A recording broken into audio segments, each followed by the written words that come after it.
Haleluya. Puji Tuhan, kita berjumpa kembali dalam kasih Tuhan Yesus Kristus. Apa kabar teman-teman? Kami berharap semua dalam keadaan baik-baik. Dan kita hadir dengan sukacita untuk berbagi tentang kasih Tuhan. Karena memang itu yang penting di dalam hidup kita. Banyak orang tidak menyadari perjalanan hidup ini. Banyak manusia menganggap pendidikan penting. Pendidikan tinggi sampai S3, S4, S5, S-teler sekalipun tidak bisa membawa kita ke surga. Ya, hanya kasih Tuhan.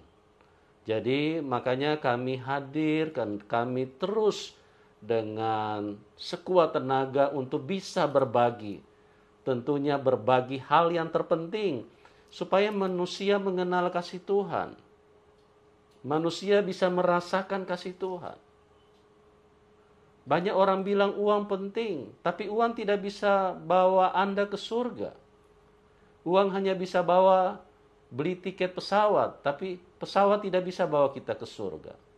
Nah, itulah yang kami selalu rindu untuk share kepada teman-teman, dan saya berdoa supaya ini bisa menjadi berkat bagi banyak orang. Pada saat ini saya bersama dengan narasumber istimewa, luar biasa, karena beliau punya latar belakang yang sangat spesial. Beliau seorang ibu haja, ya, dan beberapa kali umroh. Dan beliau sungguh sesuatu yang merupakan kasih karunia Tuhan Yesus.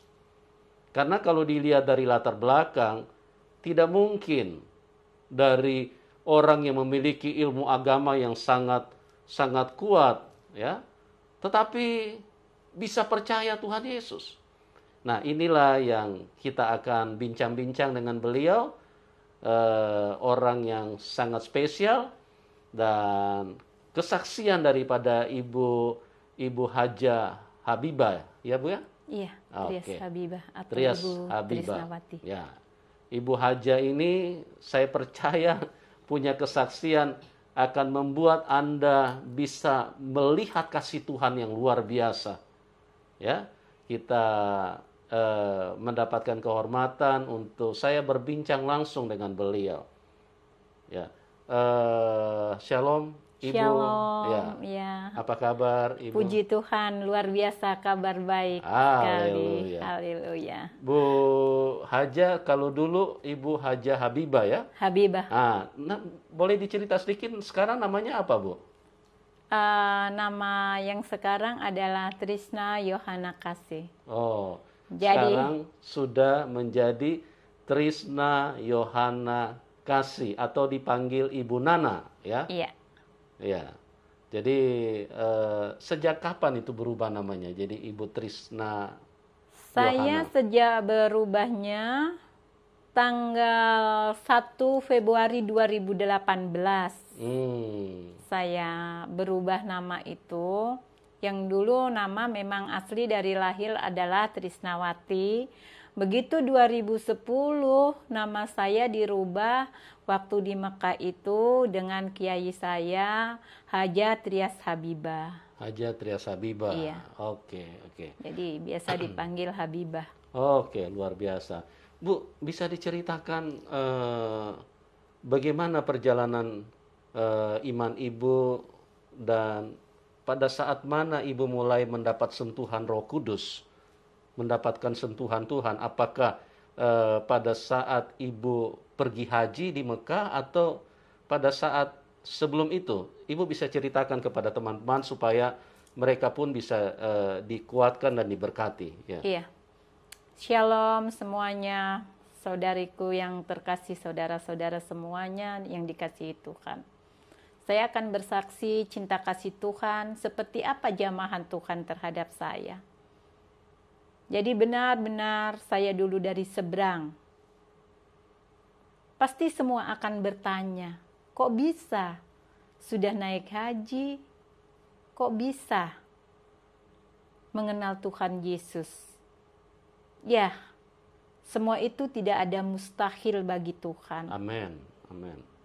Saat 2010 saya menjalankan ibadah haji. Dan di situ saya berjalan bersama rombongan yang ada di Jabal Rohmah. Saya melihat 3 salib. Dan orang tidak melihat semua, tapi mata saya melihat.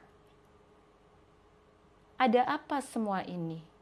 Dalam benak saya simpan dalam hati saya. Oh, tidak mungkin. Dan saya tidak percaya. Nah, sebentar Bu, itu Ibu melihat 3 salib saat berjalan atau saat sholat pada waktu itu? Kalau di Jabal Rohmah bukan untuk sholat. Tapi di Jabal Rohmah itu ada satu gunung yang di situ ada tugu. Yang biasa dipakai kami nulis anak kita, saudara kita di batu atau di tugu itu dengan tujuan supaya mereka juga bisa datang di situ. Dan kita berdoa di situ agar keluarga kita diberkahi Tuhan, agar rumah tangga kita. Jadi seperti itu, cuma untuk berdoa. Jadi itu bukan untuk tempat sholat, tapi tempat untuk ziarah aja ya, untuk berziarah. Jadi di mana saya belum sampai naik ke gunung tersebut ya, di Jabal itu kan suatu bukit ya. Jadi belum sampai naik itu, yang masih di tempatnya onta-onta itu saya melihat. Saat itu kan belum saatnya kita harus ke Mina, saat itu kita belum ke Arafah, ke Mina, terus Balang Jumroh itu belum. Jadi kita diantarlah, kita di Jabal Nur, Jabal Rohmah. Jadi di situ sampai kita ditempatkan di Gunung Magnet juga itu. Jadi di situ saya melihat, tapi kan saya sendiri yang melihat, yang lain kan tidak melihat. Iya. Jadi saya tidak pernah berpikiran bahwa ini tanda-tandanya kuasa Tuhan terjadi dalam hidup saya. 2010. 2011 di saat saya berdoa, di saat usaha saya juga sudah kolab lah, katakan usaha saya sudah hancur. Bukan satu kebetulan juga, di situ saya selalu berdoa. Di dalam doa saya, Tuhan, usaha saya seperti ini, kerjaan saya seperti ini, kenapa semua terjadi seperti ini? Dan di saat itu juga saya masih punya usaha warkop yang ada di belakang STM. Saya belum memperkenalkan diri saya dari mana? Saya dari Jawa, asli dari Jawa saya. Jadi saya terbuka, saya dari Jawa Timur, saya orang Sidoarjo,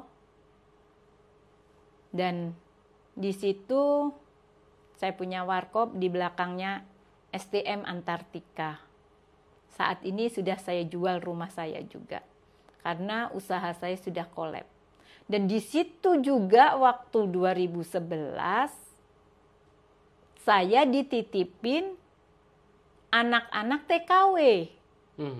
Ternyata anak-anak TKW itu tidak ada surat yang resmi. Mereka akan dijual di Malaysia. Dari 32 anak mereka yang akan dijual, suatu hari masih ada beberapa hari di tempat saya, mungkin kurang lebih 1 minggu. Ada yang 10 hari karena bertahap yang datang. 12, 9, sampai 32 anak. Di situ mereka ditangkap oleh Polda Jawa Timur. Dan dikira saya adalah penadah. Tapi saya tidak tahu, karena saya berkenalan dengan seseorang yang memang menitipkan di tempat saya. Karena tempat saya adalah rumah kosong yang cuma dipakai warkop. Jadi saya berpikir anak ini belum berangkat, bolehlah. Yang akhirnya saya menjadi saksi. Dan puji Tuhan dari Polda Jawa Timur, baik-baik semua, mereka dihantarkan pulang lagi ke suatu daerahnya, yaitu daerah NTT. Dan ada sebagian yang mau minta ikut saya. Di situ saya berdoa, Tuhan, ini anak semuanya masih kecil-kecil. Dia tidak bisa dengan lancar membaca, dengan bekerja yang baik. Saya hanya bisa berdoa. Dengan doa saya, Tuhan, saya kepingin jadi berkat buat mereka, gimana caranya? Ternyata di dalam doa saya, di setiap saya berdoa, saya diperlihatkan dengan sinar kembali. Dengan jubah kebesaran yang saat ini dipakai Tuhan Yesus yang ada di foto-foto. Dan saya tidak mengerti apa arti semua itu. Ibu waktu lihat sinar, ada jubah, Ibu tahu nggak itu bahwa itu adalah Tuhan Yesus? Tidak sama sekali. Karena memang Ibu dari latar belakang yang istilahnya sangat ini ya, sangat sangat bertolak belakang dengan iman Kristen ya. Iya. Jadi setelah saya pulang dari haji 2010, 2011 itu saya di situ dan terus itu sering terjadi di dalam saya doa dan setelah sholat itu tahajud itu juga di saat saya buka jendela itu tiba-tiba melihat jubah dan sinar, dan di saat saya bersedih, di saat saya pokoknya namanya juga sudah perusahaan juga kerjaan sudah tidak ini ya. Jadi yang tadinya juga kemana-mana bisa, akhirnya ada yang seperti membelai rambut saya. Iya. Jangan bersedih anakku, dan itu suara memang benar-benar saya dengar. Jadi suara itu dengar audible ya Bu ya? Iya. Jadi saya toleh juga, cuma saya melihat jubah lagi dan orang yang punya ini apa jenggot itu. Ya. Jadi teman-teman, Tuhan Yesus itu luar biasa. Ya, di dalam Matius 11 ayat 28, marilah kamu yang letih lesu dan berbeban berat. Itu firman Tuhan. Kalau Tuhan Yesus itu bukan Tuhan, Dia akan berkata begini, marilah kamu orang-orang Kristen, karena aku akan memberikan kelegaan kepadamu. Tapi Tuhan Yesus itu bukan Tuhan satu kelompok. Dia adalah Tuhan semua manusia. Makanya perhatikan kata-katanya, marilah kamu yang letih, lesu, dan berbeban berat. Jadi ini tidak ada pengecualian. Semua yang letih, lesu, berbeban berat, yang orang tidak mau tolong, orang tidak perhatikan, orang tidak peduli, itu Tuhan suruh datang. Kenapa? Karena Dia kasih. Amin. Bukankah dikatakan bahwa Tuhan itu adalah pengasih dan penyayang? Dan ini Dia. Marilah kamu yang letih, lesu, dan berbeban berat, karena aku akan memberikan kelegaan. Dan ini terjadi sama Ibu Hajah Habibah. Ya, di saat beliau sudah kolab, dan di saat beliau pada waktu itu dipertemukan dengan anak-anak yang diperdagangkan untuk tujuan seks komersil, Tuhan Yesus datang dan menjumpai berulang-ulang kali. Jadi tidak bisa dibantah kalau Dia adalah Tuhan. Nah, Ibu Nana adalah saksi hidup. Ya, sebelum kita ke sana saya akan gali dulu supaya kita bisa benar-benar merasakan betapa besarnya cinta Tuhan kepada manusia. Ya, Bu, waktu Ibu melihat salib ya, itu perasaan Ibu seperti apa waktu itu? Waktu di Jabal Roma di Mekah itu?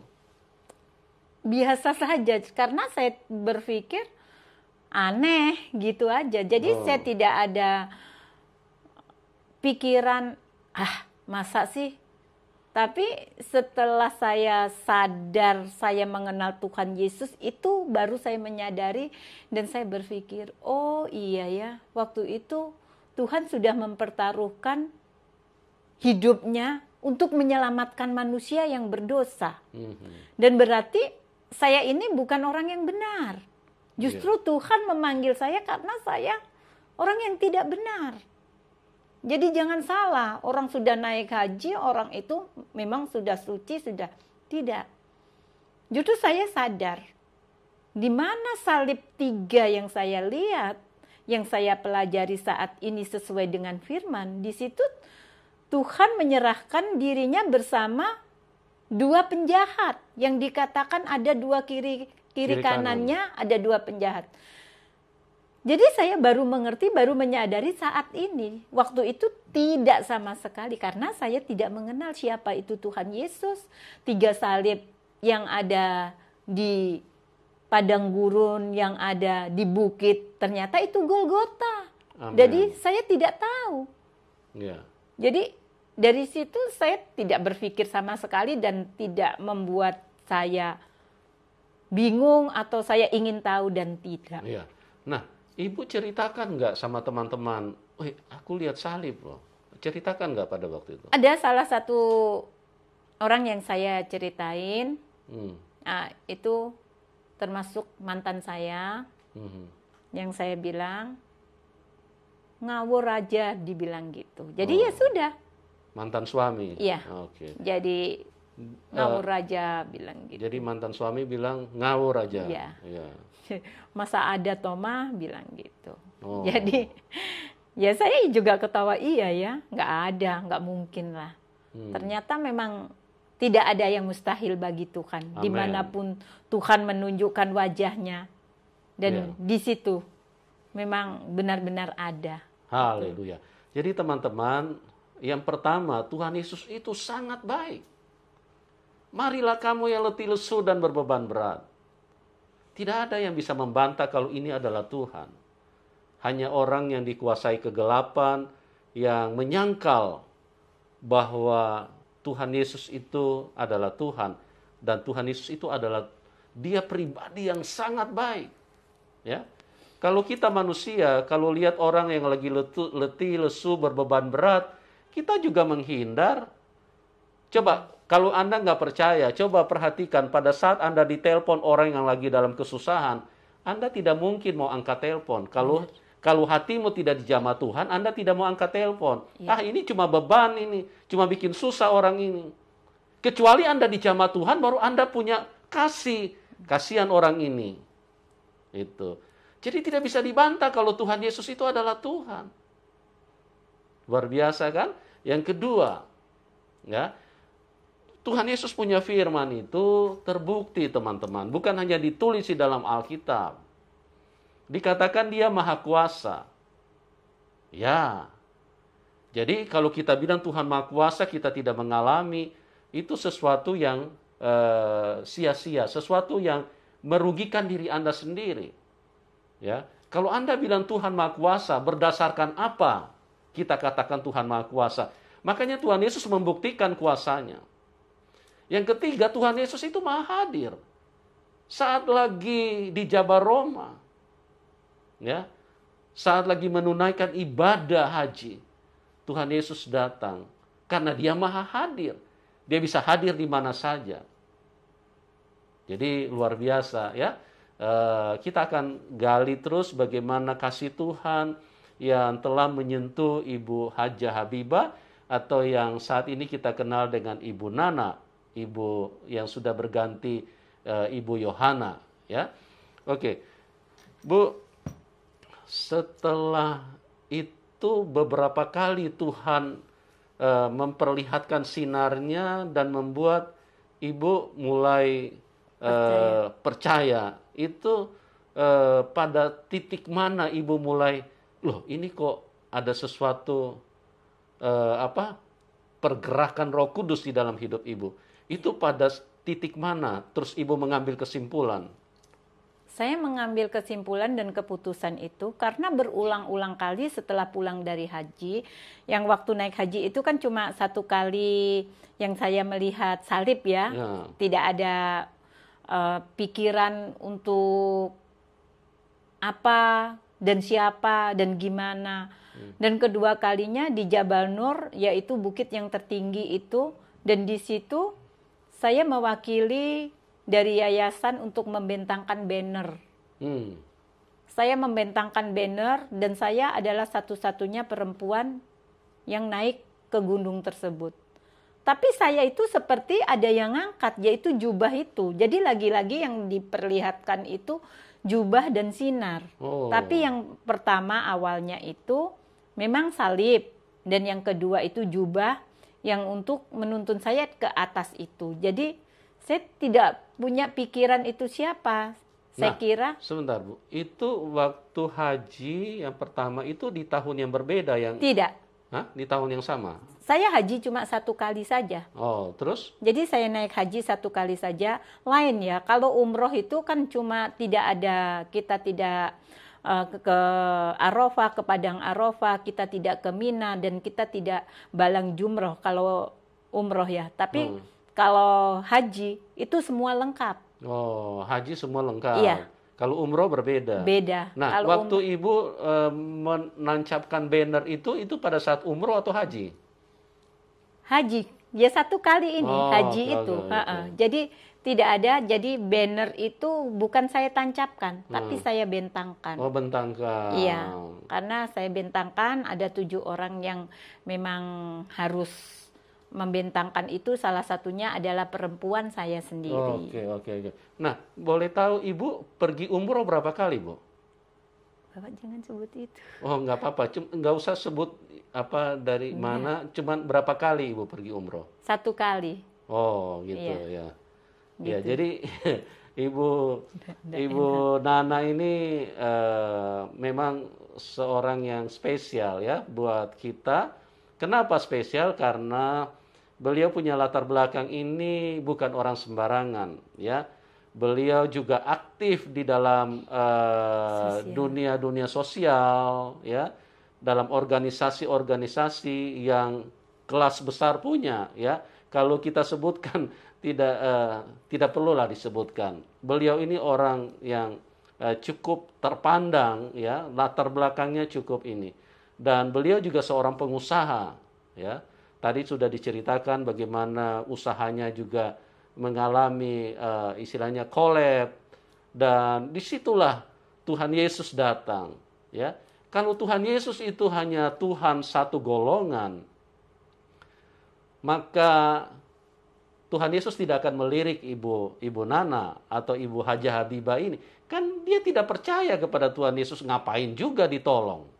Ya, dia kan orang tidak percaya kepada Tuhan. Ngapain juga ditolong orang begini? Tapi Tuhan Yesus itu terbukti bahwa dia mengasihi semua manusia. Siapapun kita, apapun latar belakang kita. Dan luar biasa, Ibu Nana akan menceritakan bagaimana kuasa Tuhan, kasih Tuhan yang telah mengubahkan hidupnya. Nah, Bu Nana, jadi pada saat Ibu membentangkan banner itu, Ibu melihat apa? Bukan melihat. Apa? Jadi waktu naik ke atas itu, seperti ada orang yang mengangkat cepat-cepat untuk saya jalan ke atas Gua Hirok itu. Jadi di situ ada Gua Hirok, persembunyiannya Nabi Muhammad, dan di situ saya sampai ke atas, sampai bisa lihat jam-jam tower, jadi lihat Ka'bah, jadi lihat semuanya. Itu saya baru berpikir saat ini. Seperti ada di dalam firman yang Tuhan waktu itu diperlihatkan sama iblis untuk melihat dunia itu. Jadi itu saya sampai gini, aduh Tuhan itu luar biasa ya. Jadi saya itu baru sadar setelah 2017 itu benar-benar saya dijamah Tuhan hati saya, dan saya memutuskan untuk saya ikut Tuhan. Jadi selama itu tidak ada, karena yang saya baca bukan firman Tuhan. Jadi saya tidak mengerti apa isi firman Tuhan yang sesungguhnya itu, saya tidak mengerti sama sekali. Apa yang diperlihatkan dari mulai salib, dari mulai jubah, dari mulai sinar, itu jadi saya sama sekali tidak berpikir bahwa itu adalah Tuhan yang mau selamatkan jiwa saya. Haleluya, luar Terus, biasa. Tadi Bapak kan bertanya, kok bisa Ibu memutuskan begitu saja ikut Tuhan Yesus? Iya. Karena di saat memang saya terpuruk, benar-benar terpuruk, ya saya mendapatkan firman firman di dalam Yohanes pasal 14 ayat 6. Oh, Akulah jalan kebenaran yang hidup, barang siapa mau ke rumah Bapa harus melalui aku. Itu benar-benar seperti mimpi, dan itu sampai saya hafal. Apa maksudnya? Dan memang saya kalau sholat juga saya berdoanya bukan pakai bahasa Arab, ya bahasa apapun Tuhan mengerti. Dan walaupun saya seorang haja yang waktu itu, tapi saya juga membaca tulisannya aja, bukan membaca Arabnya, jadi bahasa Indonesia. Jadi mungkin saya Tuhan, saya minta tolong untuk saya bisa benar-benar mencari Tuhan, dan Tuhan menunjukkan, cuma saya tidak peka. Dan kepekaan saya setelah saya mendapatkan firman tersebut, saya bertanya dengan teman saya.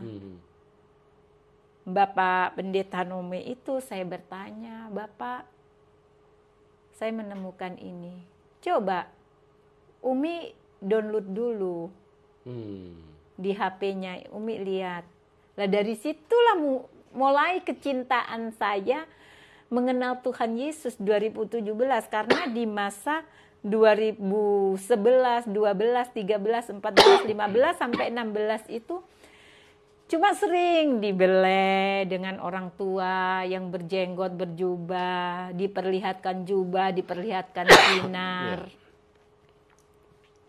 Jadi saya berpikir saat memang benar-benar Tuhan jamah hati saya, di situ saya tanya sama Bapak Pendeta, ya sudah, mulai dari situ saya sudah melepaskan hijab saya.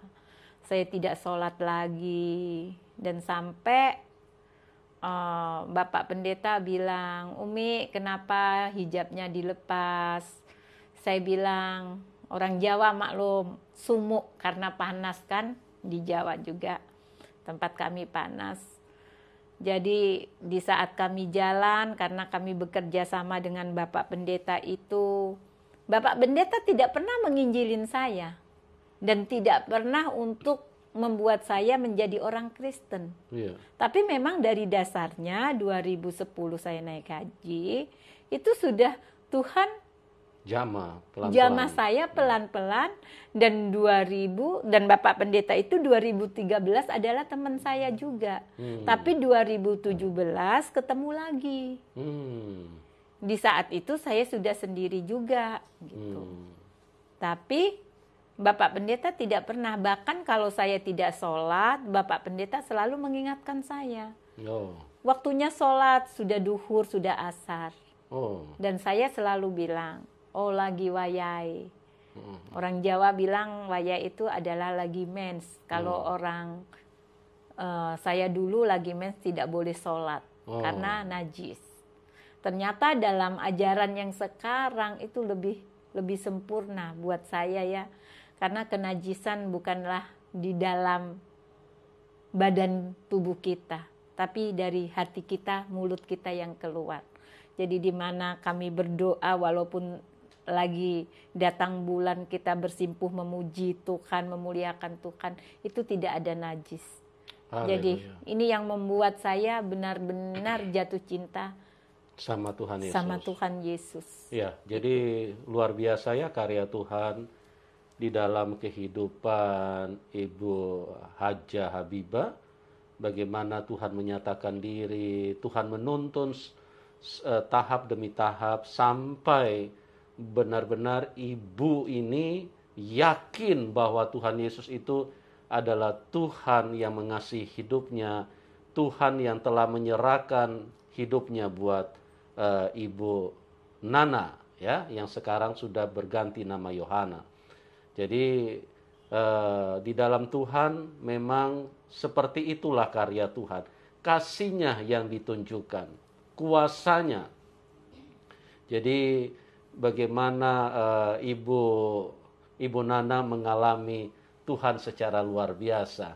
Nah, terus Ibu Nana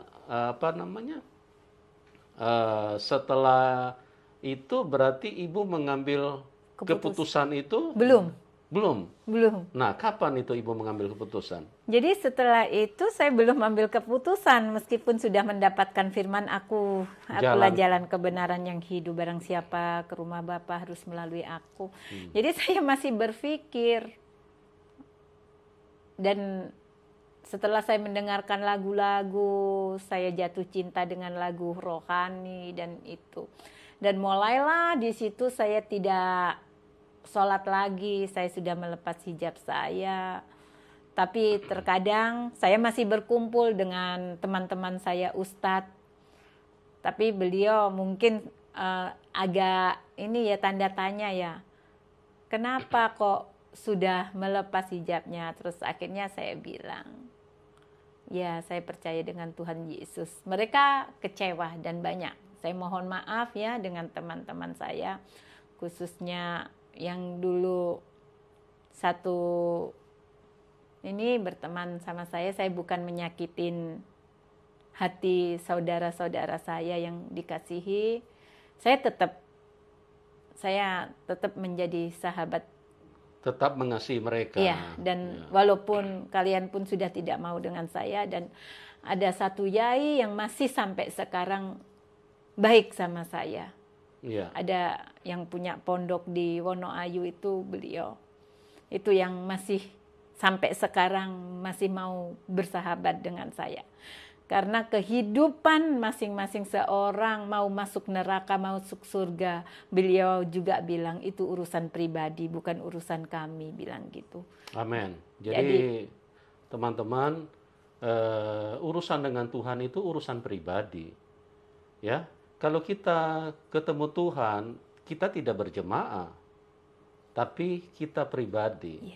Ya, jadi orang mau percaya apa saja itu urusan pribadi. Jadi keliru sekali kalau kita karena sekarang orang ini sudah berbeda keyakinan, kemudian kita menjadi marah atau menjadi membenci atau menjadi berpisah, bermusuh. Itu sesuatu yang yang merugikan diri Anda sendiri. Ya, artinya Ibu Habibah mau percaya Tuhan Yesus itu keyakinan pribadi. Ya, silakan saja, masing-masing punya keyakinan. Nah, yang luar biasa Bapak Ibu, yang saya mau jelaskan, kalau memang Tuhan Yesus itu memang Tuhan untuk semua manusia. Ya, jadi kita melihat ada begitu banyak orang yang diubahkan Tuhan, dijamah Tuhan, bukan dari yang berlatar belakang baik. Ada beberapa dari penjahat, ada beberapa yang kehidupannya begitu rusak.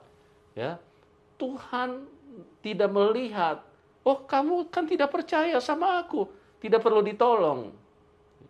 Bahkan orang-orang yang begitu membenci Tuhan Yesus, Tuhan Yesus menyatakan kasih-Nya, mengulurkan tangannya, menyatakan kuasa-Nya, supaya mereka bisa diselamatkan.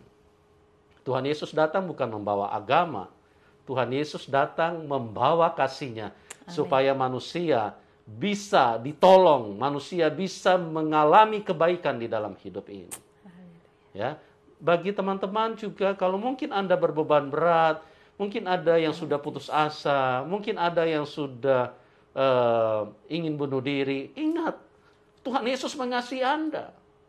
Tuhan Yesus pribadi yang sangat peduli dengan hidupmu. Ya, dan di dalam Tuhan Yesus memang sesuatu yang simpel, teman-teman.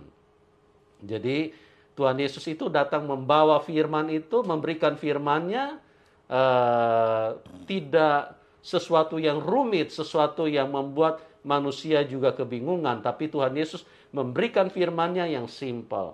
Kalau di dalam Tuhan Yesus itu bisa jelas dipisahkan antara kenajisan dengan kekotoran. Ya, sesuatu yang kotor itu beda dengan sesuatu yang najis. Kalau sesuatu yang najis itu mengandung unsur dosa.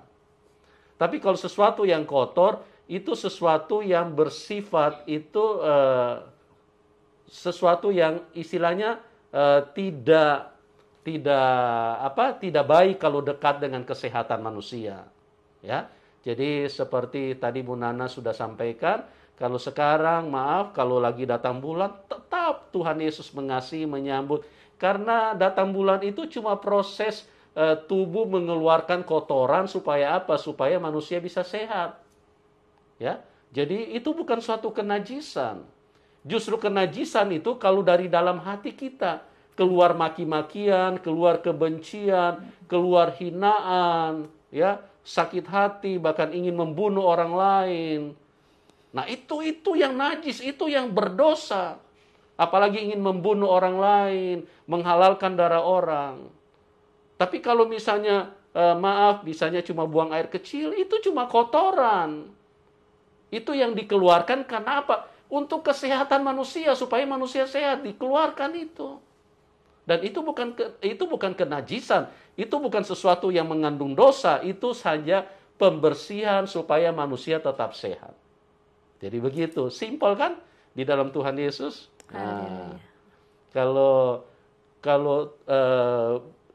yang membuat rumit-rumit kita, itu sesuatu yang justru merugikan diri kita sendiri. Nah, Bu Nana, terus tahun berapa Ibu ambil kesimpulan mau ikut Tuhan Yesus? Tahun 2017, bulan 11, tanggal 11. Oh, 2017 ya? Ya, tanggal 11, bulan 11, 2017. Itu ada peristiwa apa kok sampai begitu yakin saya mau ikut Tuhan Yesus? Iya, jadi bulan 6 itu 2017 itu kan saya sudah mulai lepas hijab ya. Yeah. Dan mulai saya tidak sholat lagi, saya mulai mempelajari yang ada di HP, saya download Alkitab, terus mendengarkan musik-musik, lagu-lagu rohani, Kristen. Itu ada kedamaian dan sukacita. Kok akhirnya banyak yang hafal, saya bilang gitu.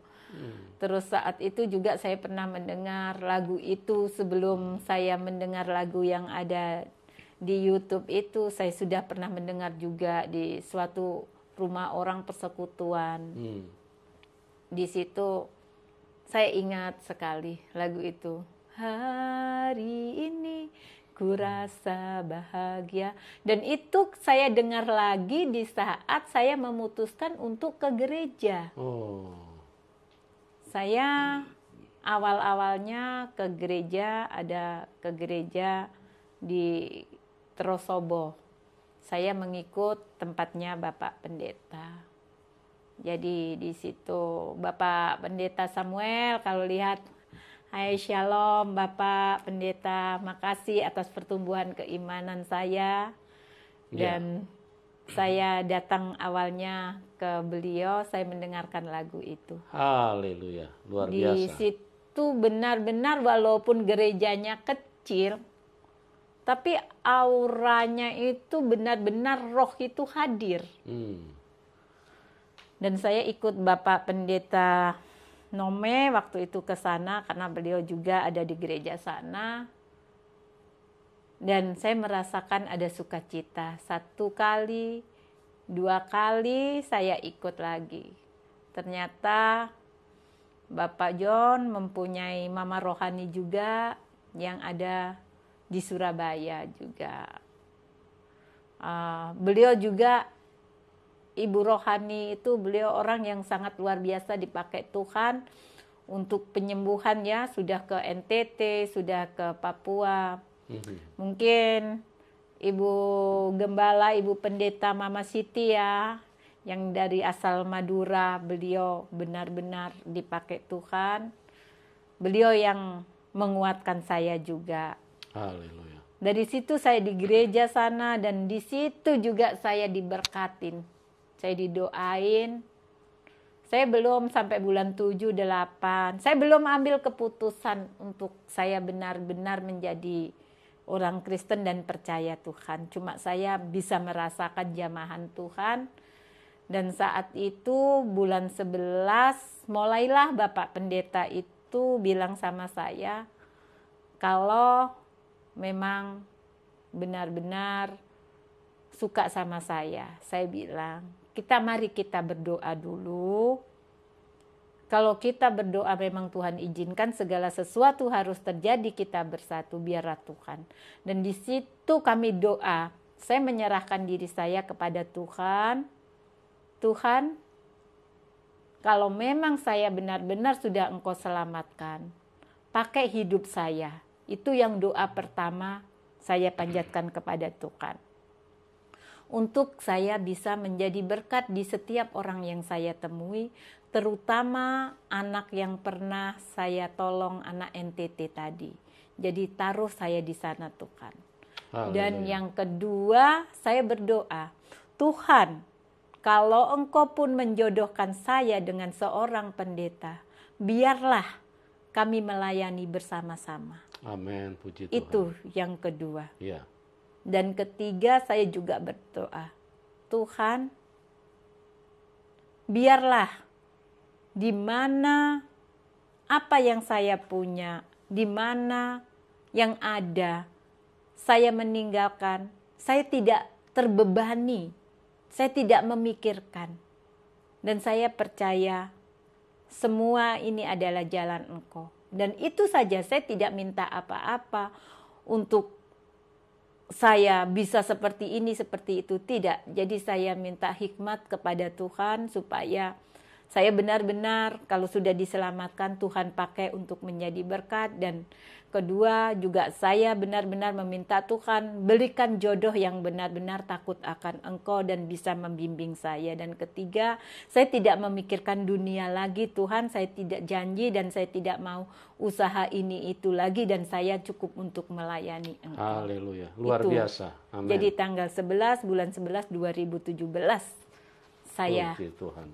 ikut Tuhan. Ya. Persis. Haleluya, ya.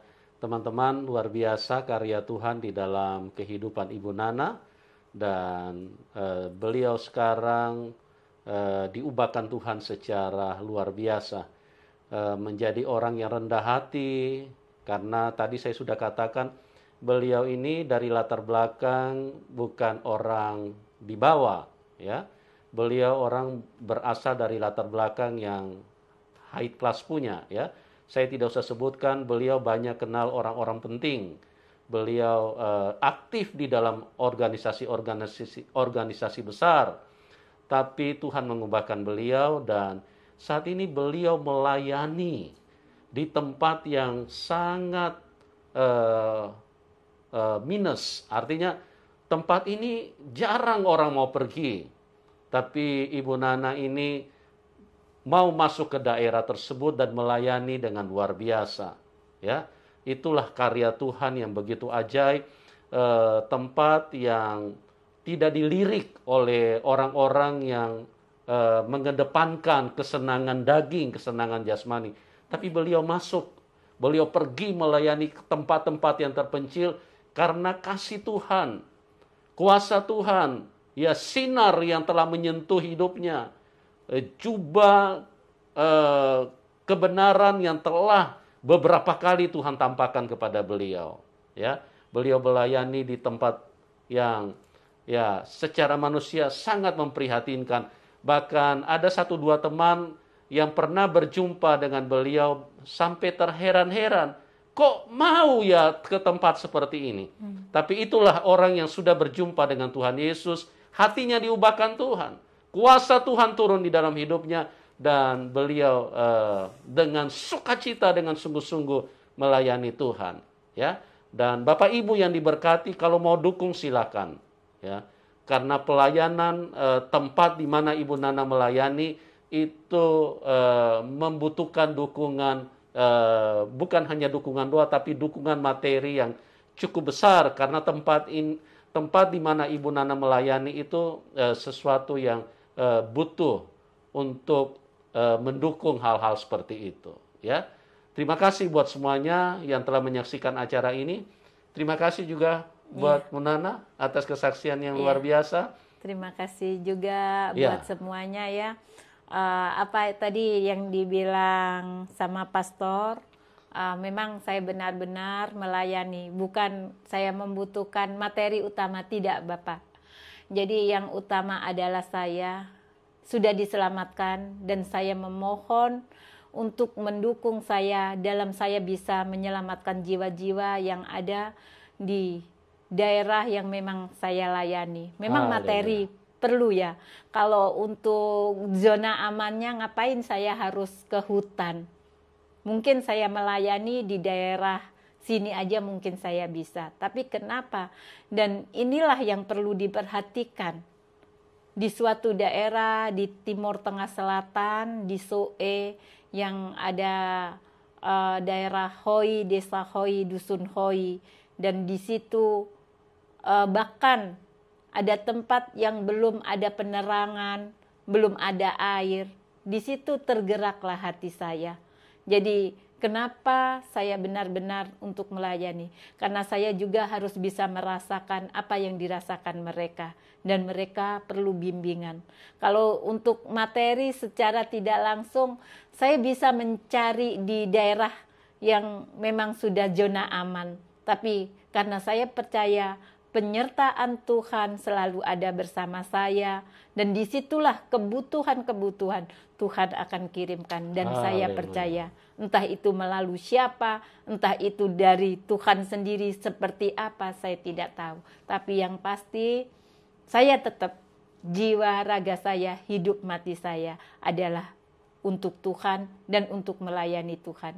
Dan saya serahkan bukan untuk melayani yang seperti dulu saya layani. Jadi saya serahkan hidup saya buat Tuhan, itu saja. Tuhan memberkati kita semua. Shalom. Ya, terima kasih Bu Nana. Jadi ya sekali lagi Bapak Ibu yang tergerak untuk mendukung beliau, nanti nomor rekeningnya kami taruh di layar deskripsi ya.